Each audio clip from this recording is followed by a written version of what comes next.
let's welcome Zach Gray to the show. And Zach, I'm certainly grateful to have you here today. Excited to dive into your journey and a lot of what you have going on as far as projects. Yeah, thank you so much for having me today. I'm really excited to hopefully provide some insightful content to, some of your followers, and ultimately just take some of the info that I've acquired over the last few years, relatively green, 4 years ago, give or take. And I think that networking is such an impactful part of this. And, I hope that I can take some of the info that I've gained and give back to, people who are looking to get started, in the industry. Awesome. Yeah, that's, passing the knowledge down. That's how people continue to grow. And finding those resources are obviously a huge part of growing and where you got to today. And would love to dive into that, is if you could give the listeners a little bit of a background as far as where you, started, what really got you into investing, and where you are today, obviously operating, in a massive scale and doing some big projects. So. Yeah, 100%. So, for me, I was in a situation where I got into real estate kind of right in the front half of COVID. And I actually got into it in not sort of like a hell-bent, I wasn't so committed, like this is what I'm committing my life to do. And what I ended up doing is, the way I approached it is, I was working as a personal trainer in sort of a high-end luxury facility. And I was looking to, obviously gyms during COVID weren't really a thing. And so I basically stepped away from working in a gym, and I was looking to start my own business. So real estate to me was actually a means for me to support growing my business originally.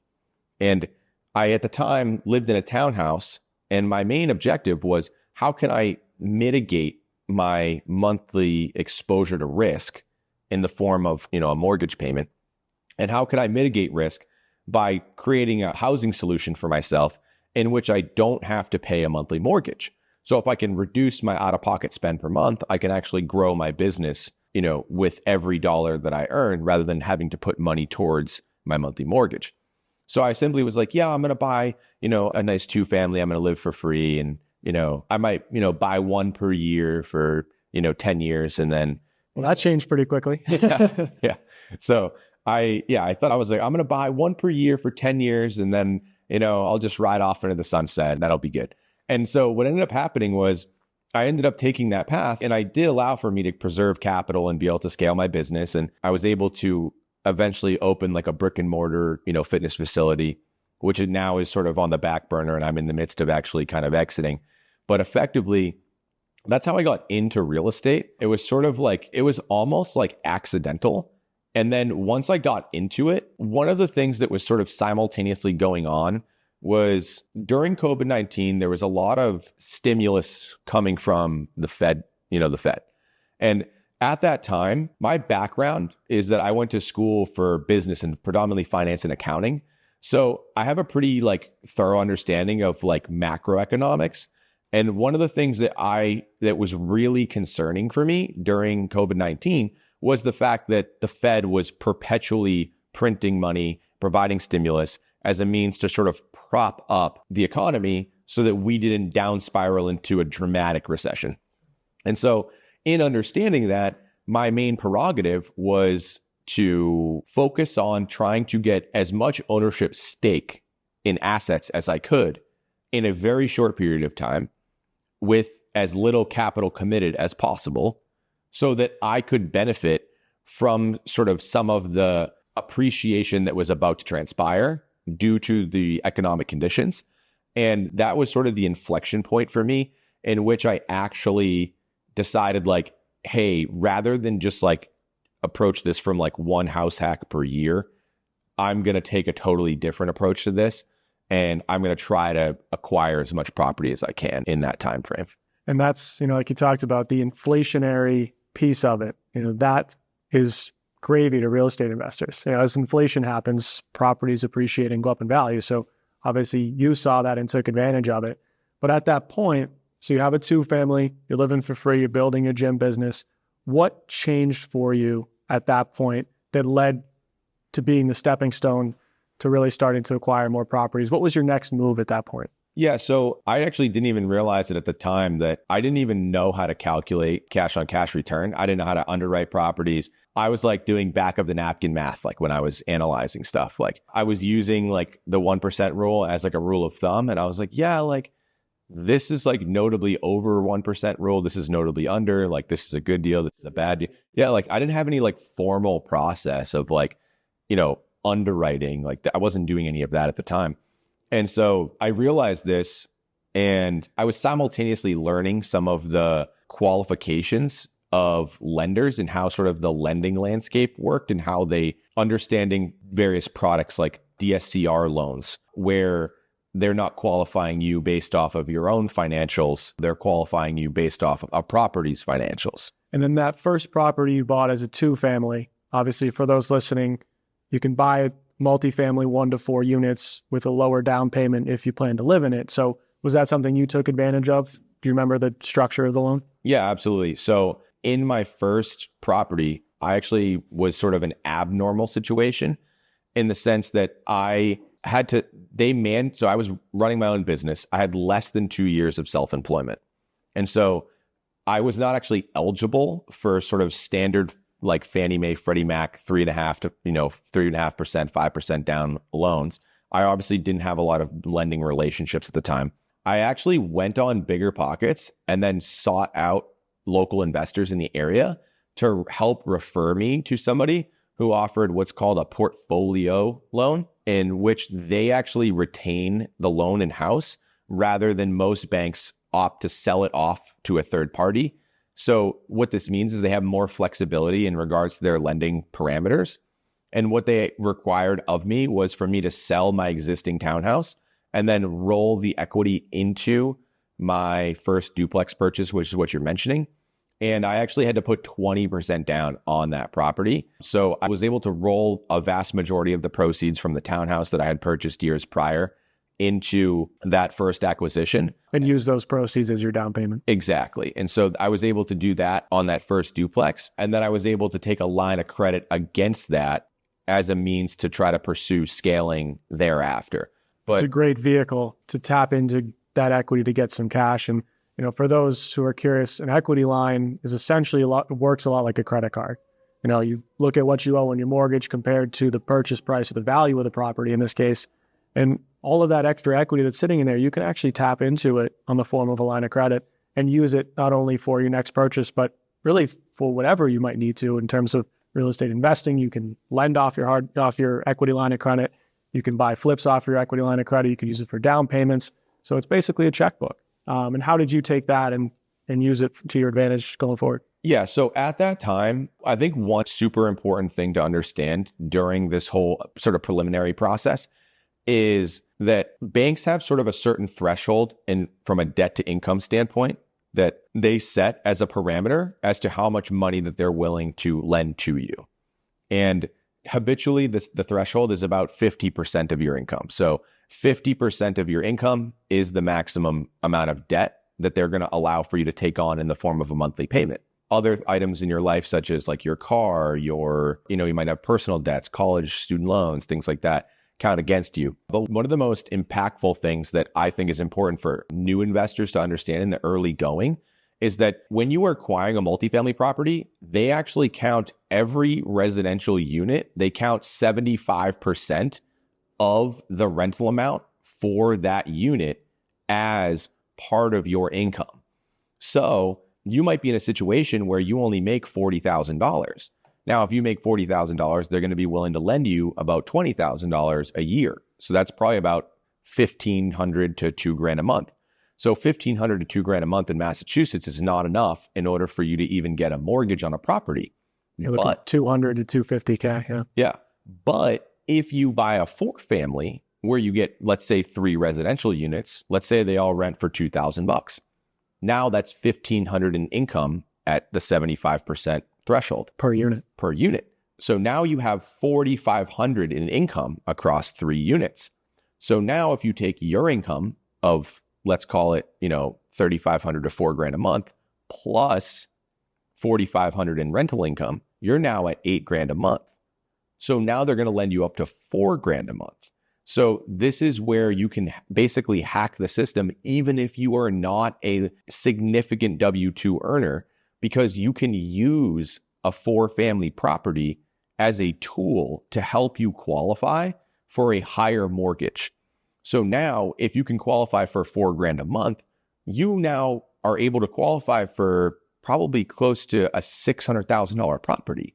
So you go to buy a single family house, you can't afford a $200,000, $250,000 home, but the bank is jumping at the chance to give you $600,000 for a multifamily. Like, they are telling you directly, buy multifamily property. Exactly. And under that example, that mortgage payment you just talked about was $4,000 a month. We're giving you credit for $4,500 in rent, which accounts for 25% off the top. So in that example, you're actually positively cash flowing while you're living in a property. Exactly. And to your point, the bank is willing to jump at that and for low down payments because you're living there. So not only is it a great payment opportunity, but leveraging your income, putting yourself into a higher value asset sooner, which of course over time will pay dividends, but it also gives you an opportunity to learn the business, learn property management, and learn the skills and resources. Yeah, 100%. So I think kind of going back to, I was able to use Bigger Pockets to try and generate some connections. I got referred to a portfolio lender. This allowed for me to acquire my first property. And then at that time, I now still had my owner-occupied loan in my back pocket. And so what's a really important thing for people to understand is that most people, when they go to buy a home, on their first purchase, they use an FHA loan, a first-time home buyer's loan. What a lot of people don't realize is that you don't get one FHA loan in your life. You get one FHA loan at a time. Now, why that is so important is that you can utilize that FHA loan 3.5% down now on your first purchase. Then, as time goes along, you can refinance and get a new loan on that same property. Now, once you refinance the property, you now regain access to your FHA loan and you can recycle it into future purchases. So that's kind of one strategy that you can utilize to sort of minimize your out-of-pocket cost to continually acquire properties in the form of an owner-occupied fashion. Now, I understand that it's not for everybody they're not in a position where they can, maybe they have kids, maybe they have, job restrictions that mitigate their ability to live in the properties that they're purchasing. But I think that is one of the fastest ways to grow your portfolio. And I think that a secondary option, which I think people are probably not as familiar with, is that there are banks that offer 5% down conventional loans in which you can put 5% down, again, as an owner occupant. And one of the challenges that I recall, not only from myself, but also from fellow investors, is that when you submit an offer for a property that you are looking to buy and you have an FHA loan, this can be a little bit off-putting to a prospective seller because the inspectionary process in which you go to buy the property is more restrictive. So the likelihood of the property falling out of contract is higher. Absolutely. FHA does have those practical challenges with the appraisal inspection, ultimately, from the bank. They're just more particular on conditions. So from a seller's perspective, obviously their goal is to accept the offer that's most likely to close and get them the number that they want.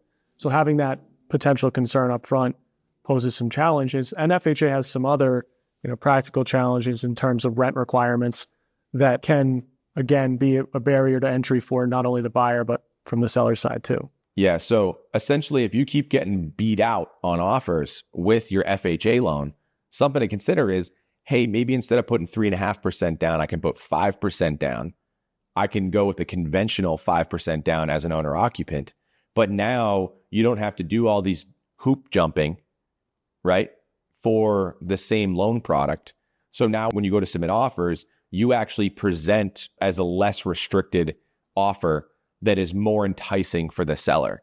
So I think understanding how to maneuver your offers to make them more enticing to the prospective seller is imperative in order for you to achieve success in the early going of you kind of, growing in real estate. Absolutely. That's why I always say it's really important to find that lender relationship at each stage. Obviously, there's different lenders for different phases of projects and different types of properties, but especially on that owner-occupied house hack, understanding those types of scenarios, when should I use what product, is super important. Especially first-time homebuyers, there's programs in Massachusetts, Rhode Island, Connecticut, New Hampshire that actually give you down payment assistance even beyond, the 5% you would need down. So, there's up 25,000 available in Massachusetts. There's 15 to 20 available in Rhode Island.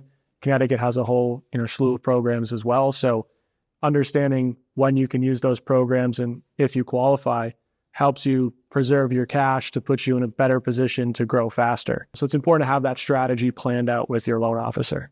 Yeah, absolutely. I couldn't agree more. And so at this stage, once I got to this point, I had used my owner-occupied loan on my second purchase. I now had 2 properties. I thought I was like a total badass. I thought I had it all figured out.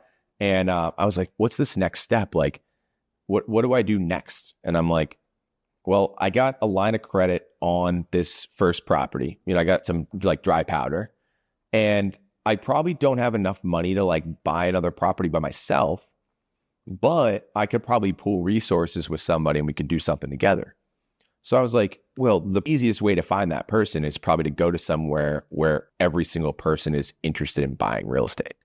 So I was like, I got to start looking into local networking events. So at the time, I had success the first time in going back onto Bigger Pockets forums to try to find connections.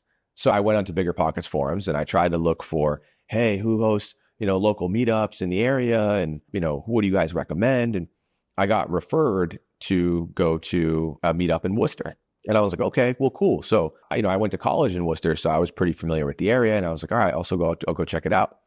So I go into the meetup, and I was actually really nervous to go. I was really nervous. I was like, I'm going to go in. Everybody's going to be in a suit. Everybody's going to be like with their briefcase. Like, what am I doing here? Like, I'm totally out of place. Like, I'm like a blue collar guy. So, typical networking event. Yeah. So I roll in. I'm like, I'm going to hide in the corner. I'm not going to talk to anybody. Like, I don't know what to expect. So I go in, and, the person who had actually referred me to the event was there. I said hello to that person, met them, yada, yada, yada. So I talked to maybe 2 or 3 people the entire time that I was at this first event. And the 2 people that I talked to, ironically, I actually have partnered on deals with now at this point, which is hilarious. So the first 2 people that I met are one of my partners, Wendell Butler, and he and I own a large deal together with the other gentleman, Andrew Freed, who's my immediate business partner. And yeah, so I began talking to them, and they were asking me kind of what my experience was, and I told them I own this duplex and this 3-family, and the numbers on my duplex, I was like, my numbers are great, like I'm cash flowing crazy amount of money, and they're like, I don't think you're calculating cash flow right. And I go home and I realize that like I didn't even know how to calculate the return structure.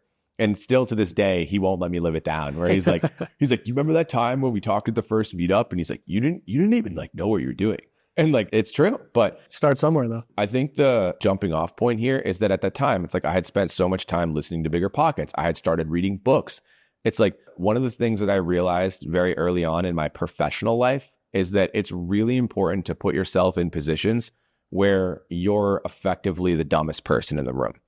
And so by going to these real estate meetups, I was uncomfortable. I was nervous. I didn't know the content. I was absolutely junior to every person who was there. But I was putting myself in a room where every time I would go, I would learn a couple things. I would learn nuances that would affect transforming me having more opportunity to maximize scaling my business. And I would take those little nuggets when I would leave and I would write them all down. And what I would have is I constantly had like a list in my notes section of my phone where I would literally just list, what is the next step? What are the next 10 steps? What are the things that I have to focus on in order to keep progressing?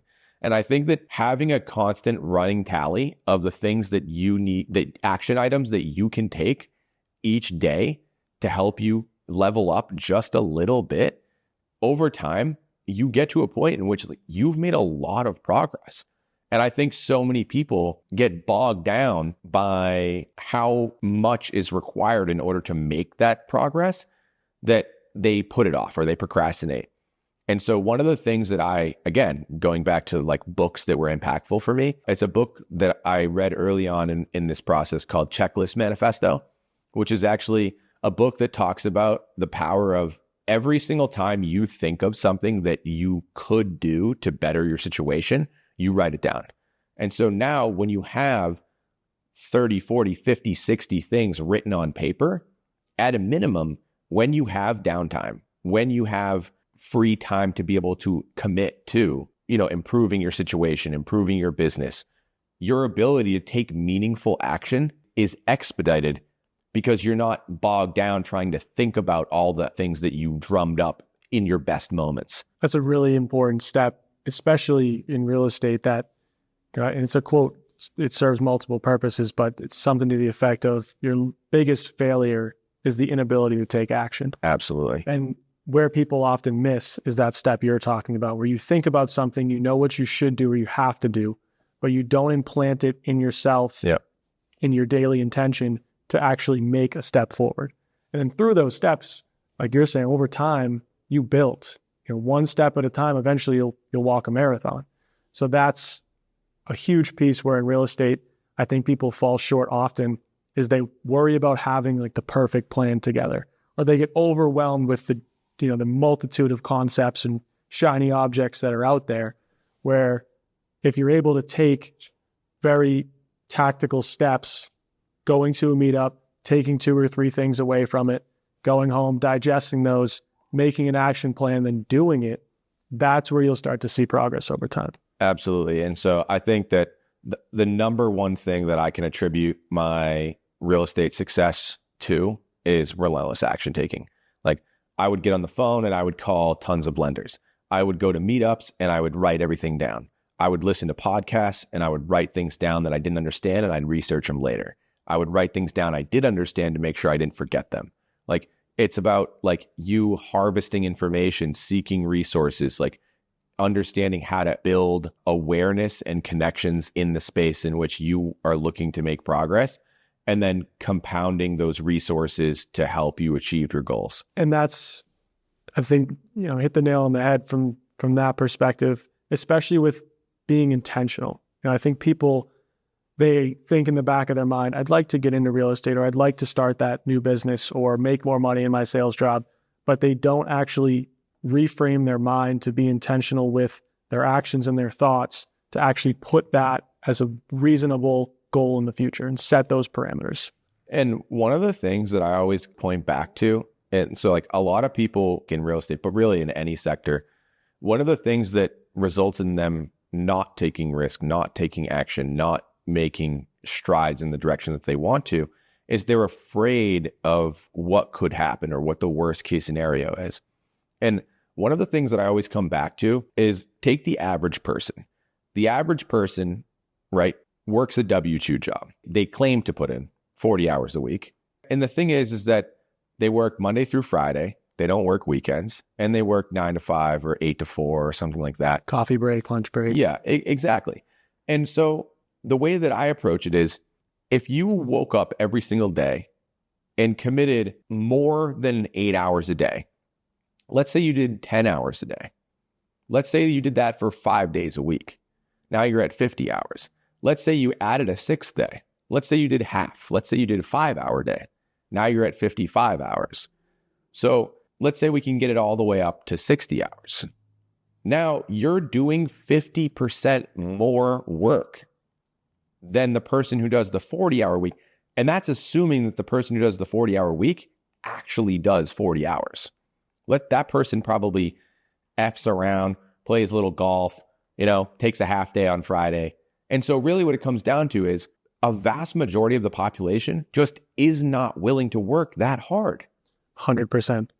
And it translates into that, the Mamba mentality. I love Kobe Bryant and listening to his stuff, and that's it. Kobe Bryant works out 3 times a day. So he's been doing that for 5 or 10 years. Yep. So in this quote, he's talking about, even if you worked out 6 times a day, every day for the next year before we start the next season, I'm 5 years ahead of you. Exactly. Because of the extra work you put in. Exactly. So I think that this is where, the best way to instill confidence and conviction in your actions is through having confidence that you are outworking your peers. Because if you are putting in 50% more time and you are putting in consistently 50% more effort, more time, more energy. And you're spending that time, whether it's learning, whether it's actually working in your field. Let's do that over 365. You'll see it multiply. And then let's do that over 5 years. Now you are 2.5 years ahead of the next guy who's standing beside you.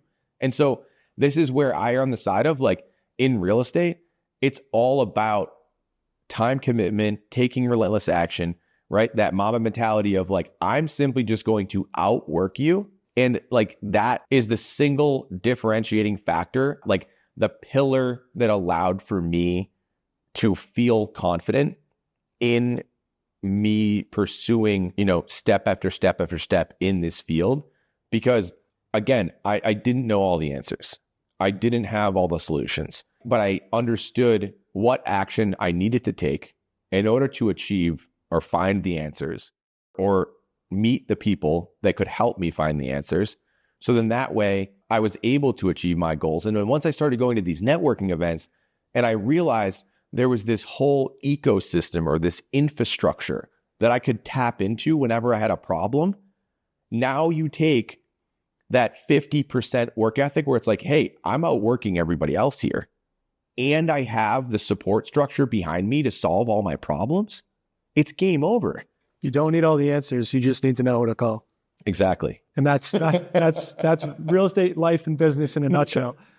And I think with real estate too, and it becomes the mindset from the beginning of very much comparable, I think, to the gym and working out. Yeah. If it's a long-term game, and you have to understand that even in those moments of action, there might not be an immediate return on your investment. But if you understand where you want to go, how to get there, and you have resources around you to guide you and pick you up when you fall down, then put in the consistent work and time, and you will get there. Real estate, I think, is one of those, games, if you will, but investment vehicles where the path is pretty clear. Like, we're talking pretty tactical right now about how to get into your first property, the advantages, some of the pitfalls, how you can leverage your network, going to meetups, online resources. It's not a business that is mythical. To me, like, coding sounds mythical because I have the slightest bit of knowledge on coding, and it's a whole different language. But real estate is people in houses, values of properties, cash coming in, cash going out. It's in its essence, it can be that simple, but you need to understand that it takes work and time to be able to get to the point where the long-term game becomes a short-term game. And that's where you are now. So I want to talk a little bit about that stepping stone for you. You meet Andrew, you meet Wendell. At that point in time to where you are now, obviously now you're doing multiple deals a day, closing, tens or 20s of units in a single day. So going from that point when you met them at the meetup to now, what has been the biggest accelerator of your growth? So during the time in which the single most accelerator of my growth is meeting Andrew Freed, number one. And I would be successful and I would have made strides in the industry without having met him, but I would not be where I am if I was not partnered with him. And I don't think it's simply about the partnership.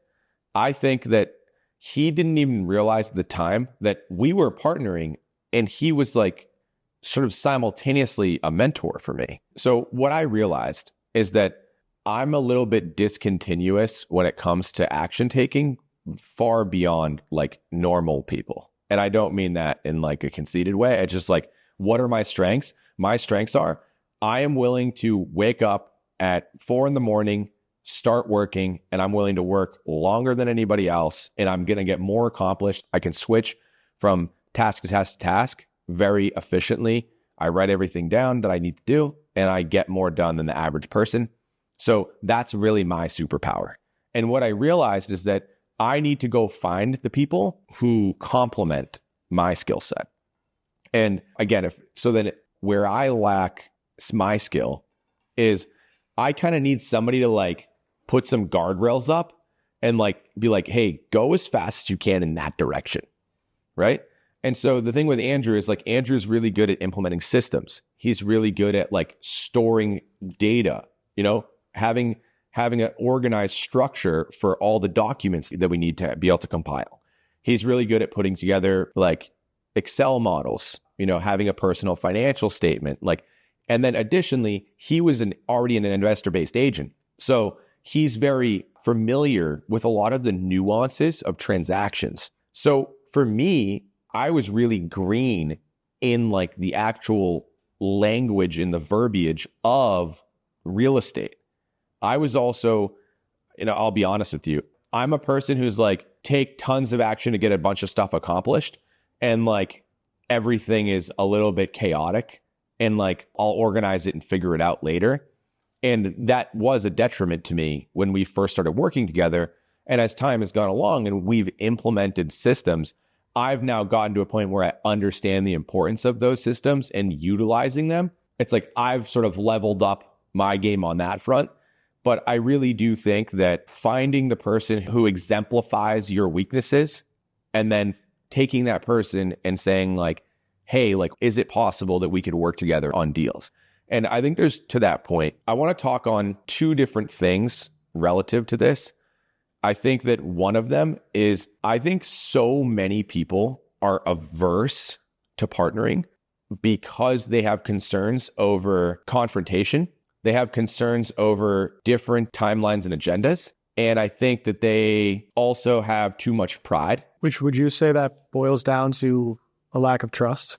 Maybe. Because of that component too? Yeah, maybe. They view it as like a risk, right? They're like, they look at the other person and they're like, if this person has a potential to really, kind of F me over. And I kind of err on the side of like, the more people that you have in your court that are willing to do deals with you and partner with you and grow together, think about it like this. You have deal flow, you have capital, and you have skills. Every one of those other people who is interested in the same thing as you has those things too. So what if we put all of our resources in the middle, right? And now we have 6 times the deal flow, and we have 6 times the capital, and we have 6 times the skill set. You now can do more. You can buy more deals. You have access to more deals. And you also have the ability to execute those deals without mistakes because you have complementary skill sets where you work best.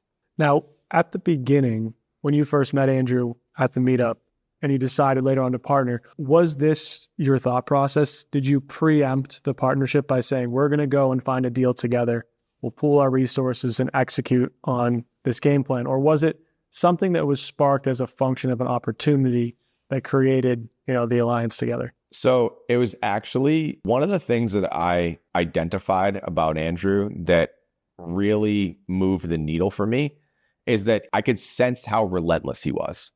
I could sense that he wanted so badly to scale, to take action, and it's like he was devoted to it. A sense of urgency. Yes. And so for me, everybody has sort of like underlying principles that guide their views on people and their own sort of like their own intrinsic value of themselves. And one of my operating principles is do what you're going to do. And if a person basically violates that principle, they're dead to me. And now one of the things that I could sense about Andrew is Andrew was the epitome of that. Andrew was the person who was going to tell you he was going to do 5 things and they would be done instantaneously. And so that was the person that I wanted to partner with. Now, I identified that and I went to that person and I said, hey, I have a home equity line of credit. I got a line of credit that I want to tap into. I'm dead serious about scaling and I can tell that you are too. I have about 85 to 90 grand. I want to put that to work. And if you find an opportunity that's too big for you to take down, please hit me up because I'll do it. And I just said, simple as that. Planted that seed. Yeah. And then like a month or so goes by and I get a phone call and he's like, hey, I found this deal. This is the parameters. This is the structure, yada, yada, yada. Like, this is how we're going to make money. And he's like trying to sell me on it. And I'm like, done. I'm in. And it's like, I've already vetted you. I know the market. I know it's a good deal. I have the resources. But again, it's like being a relentless action taker.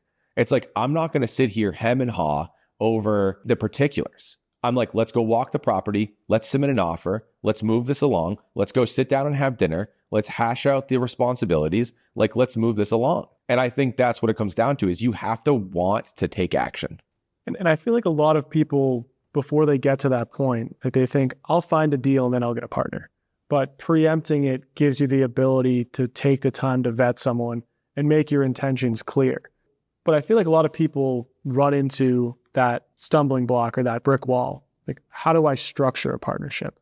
So like, what did that dinner look like for you guys when you're sitting down? How did you structure the deal, from an equity standpoint? And then how did you divide responsibilities? Was it like that deep dive inside to say, what are you really good at?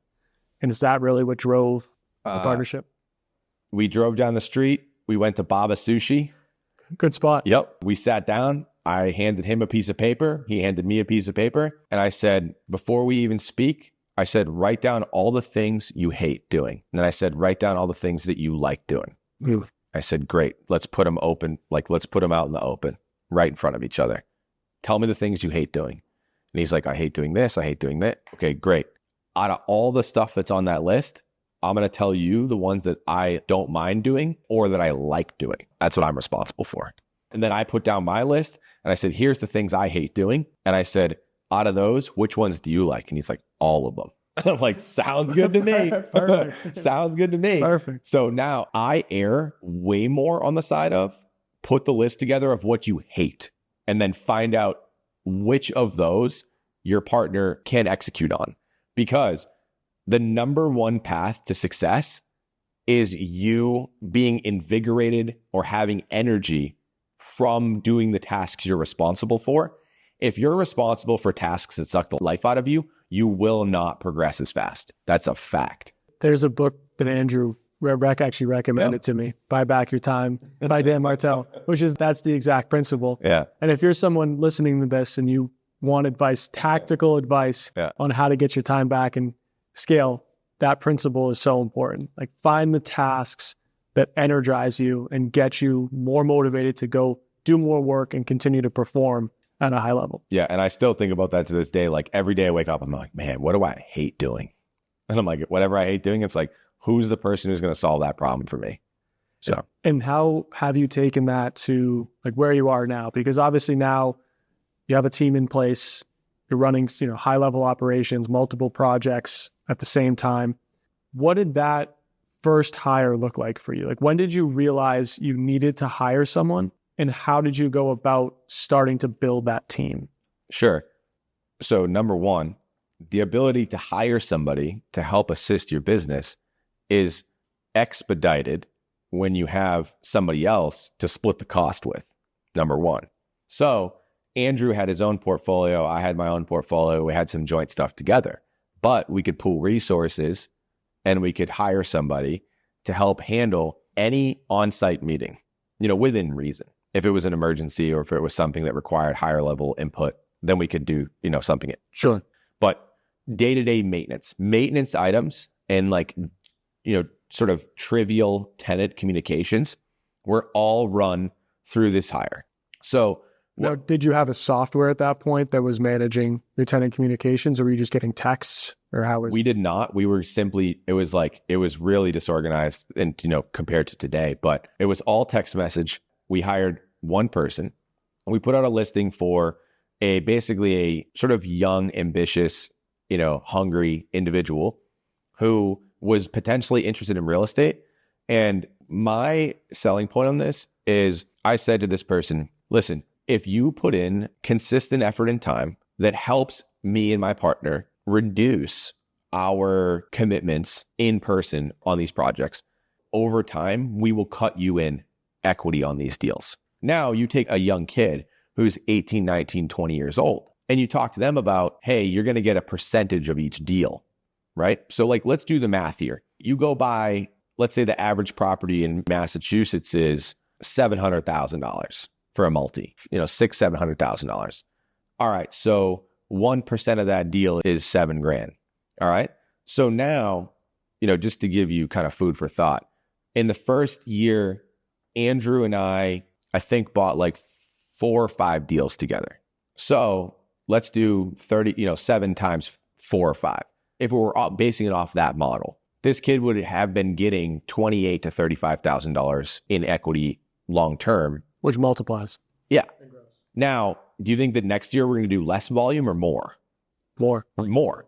So now over a 5-year run, what's it going to look like? So just to give you context, we probably bought close to 20 to 25 million in real estate this year, give or take. So let's do 1% of that. That's 250 grand, right? So now we're 3 or 4 years in the game. So you get a kid who's 18, 19, 20 years old, and you're like, hey man, all you have to do is show up and work your ass off for 2 to 3 years and just be a yes man and learn and grow with us. And if you do that and you're reliable, then we can rely on you and to scale our business, and we will cut you in. And now you're in a position where you're like, by the time you're 30, like you're hooked up. And I think that this is the avenue, is that you're trying to find somebody who's already has skills, who's, 27, 28, 29, 30, 32, 35. These people have responsibilities, man. They have mortgages, they have rent payments, they got kids, they got girlfriends, they got wives, they got husbands. The fact of the matter is they can't make those sacrifices. But you take a young kid who's looking at it being like, I can go into student loan debt and go to college, or I can band up with these guys who aren't doing half bad. And if I just grind it out for like 3 to 5 years and they hold true to their promises, like I'm going to be in a good spot. And so I know that there's a lot of young people that they don't really feel that college is for them, but they have great work ethics. And I think you need to tap into those people. And I think those are the people that are going to help transform your business. And that's super great advice. I think for me personally has been a question that I raised, what I'm self-managing my own, 15 units, and I have full-time job, and I run podcasts and networking groups, and how the commitments go. But where do you start, and who do you start with? Do you start with the VA and you offload some of the marketing tasks? And then, but I think you brought up a great point of find the tasks that you dislike doing the most. Exactly. So at the time, we were losing time not only in doing the tasks, we were losing time in transit to do the tasks. So the way that I approached it was, I hate that. So we were approaching it from the standpoint of like, I'm losing time going to the site and I'm losing time doing the job on the site, right? So at that point, that was just the biggest time suck. So we were focused on it solely from a time standpoint. How much time are we losing? Where are we losing the most time? And I think that was where we prioritized our efforts. Now, kind of, again, looking back on, the hiring situation, I think that in order to go from sort of like you graduating college to, you getting a job, progressing in your career, maybe getting into your first property, to you trying to scale your operation in real estate. Once you get to the point where you're trying to really scale your operation, everything that has gotten you to that point is putting your head down and working, sacrificing being social in order to continue to make progress. Maybe you're not going out spending money frivolously with your friends. Maybe you're not partying. Maybe you're not going out to eat. It's being frugal. It's conserving resources. It's having discipline. Now, all of these things that have led you to this threshold of success, you now have to abandon the mindset of being disciplined, selfish, and cheap. You have to embrace the mindset of being willing to socialize with others, work together, right? You have to be willing to spend money, give back money, and then also incentivize. So now I'm going to a 19-year-old kid. It's like, I'm taking money out of my pocket to give to this kid. I'm saying, hey, if you do X, Y, and Z, I need you to stick around because I don't want to have to retrain you again or the next guy. And at that time, I now am saying, hey, I'm going to give up a piece of every deal in the future to make it worth your while. Because I know you working for $15, $16, $17, $18 an hour, like you can't build a life off of that. So I have to be willing to give up a little bit of what I have in order to make you want to continue to work for me and building this relationship in which we are have camaraderie and are working together. So I think you have this inflection point is all about shifting your mindset towards understanding how to give back to motivate other people to build your team. Because the number one thing is, you could be the most fit person, the most, mentally dialed in, best work ethic, the most knowledge, right? And you could put your head down and go all out every day. And the fact is, if it's me and 10 other people, we're going to outdo you every single time. 100%. I feel like it's abandoning that old school mindset of, if you want it done right, do it yourself, which I think, comes down to like a really important piece of this all is looking at what you want your ideal lifestyle to be, because there are some people who don't want to be active investors. And we can segue into some of the stuff you're doing now, that gives opportunities for passive investment, but identifying what do you want your life to look like? What businesses do you want to be involved in? Because in order to get to the highest level and scale to the degree that you have to have that disconnection and mindset shift to being willing to invest in others, willing to give incentives and spend money and actually give up some of your time in order to get it back, which I think is really a big inflection point, even before you start to shift your mindset, is figure out what you really want. Because a lot of people, I think, don't have that clarity. And with real estate, that can be a dagger in the back, not having clear direction where you want to go, because there's so many different avenues to take. So if you start trying to do 15 things on your own, maybe you're starting to look at flips, maybe you're thinking of JVing on a 6 unit with your partner that you haven't really met or worked before, and you're trying to house hack your first 3 family and you don't own any property, you don't have experience, you're going to be overwhelmed with information and lead to inaction. So it's like finding that direction. Okay, I want to be in real estate. What do I want to be? I want to be an owner. How many properties do you think you want to own? Do you want to own a portfolio? Or you just want to have a couple that in 30 years you can sell off and that be your retirement fund? All right, I just want to own a couple. Okay, great. Where am I today? What's my first action step? What's the least capital cost intensive? Owner occupy. All right, let me look at buying a 3 family and just stay laser focused on the 3. Exactly. And then you can transition into, all right, I have a 3 family. I'm moving out and buying another. I have some extra cash. I have some equity. I want to take down a 6 or a 10 unit deal. Now let me laser focus on getting my partner. Maybe I need to hire someone in order to get that time to do that. And shifting that mindset, I think, is super important for people to understand. Absolutely. And then for you, obviously now being in the position you are, having a team, and how many people do you have in your team currently? I think we have about 11, and I think we're trying to hire like 1 to 2 more right now. That's awesome. Yeah. This was all in, keep in mind, people listen, this was all in 3 years?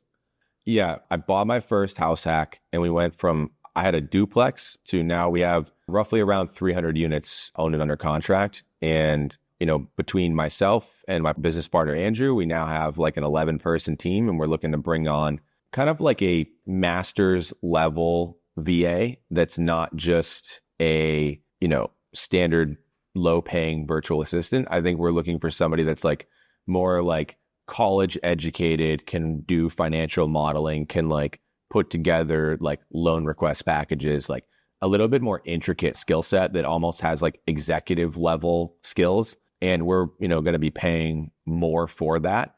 I think that's one of the roles we're looking to fill right now. And I think that, the other one is, I think we're looking for kind of like an admin assistant type to help support our existing like admin manager. Andrew and I, one of the things that's so funny is I had this admin manager who has helped me build out my fitness business. And I actually hired her as a web designer. And she did such a good job that I asked her to stay on to be like my admin for my gym. And she was like, yeah, sure. And so as time has gone along, like this person is probably one of the most impactful people in my entire life.